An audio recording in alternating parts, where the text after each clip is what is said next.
अपने विधायक के खिलाफ एक्शन की तैयारी में सपा, खत्म होगी विधायकी। समाजवादी पार्टी के विधायक रहे मनोज पांडे बीते दिनों बीजेपी में शामिल हो गए थे। उनके बीजेपी में शामिल होने के बाद चुनाव प्रचार में लगे हुए हैं। उन्होंने दिल्ली में गृह मंत्री अमित शाह की उपस्थिति में बीजेपी की सदस्यता ली, लेकिन अब सपा भी उनके खिलाफ एक्शन की तैयारी कर रही है। सपा के टिकट पर विधानसभा चुनाव में जीत दर्ज करने वाले मनोज पांडे की अब विधायकी की सदस्यता जा सकती है। दरअसल कानून के तहत सपा अब मनोज पांडे के खिलाफ कार्रवाई कर विधायकी खत्म कराने की तैयारी कर रही है। बीते दिनों सपा प्रमुख ने उनका नाम लिए बगैर जुबानी हमला किया था। अखिलेश यादव ने जुबानी हमला करते हुए उन्हें धोखेबाज बताया था। इसके बाद उनके नाराजगी की बात सार्वजनिक हो चुकी है।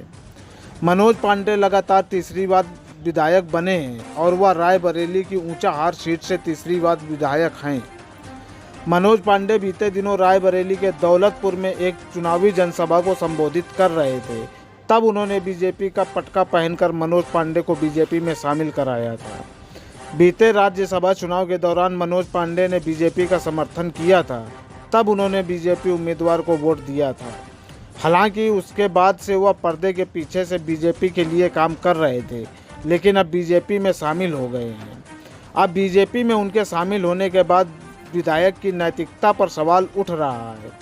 सपा के राष्ट्रीय प्रवक्ता नरेंद्र चौधरी की प्रतिक्रिया आई है। उन्होंने कहा कि मनोज पांडे को अपनी सदस्यता से इस्तीफा देकर ही बीजेपी में शामिल होना चाहिए था, लेकिन अब अखिलेश यादव खुद उनके खिलाफ कार्रवाई करने की तैयारी कर रहे हैं। बता दें कि अब मनोज पांडे खुले मंच से बीजेपी के चुनाव प्रचार कर रहे हैं।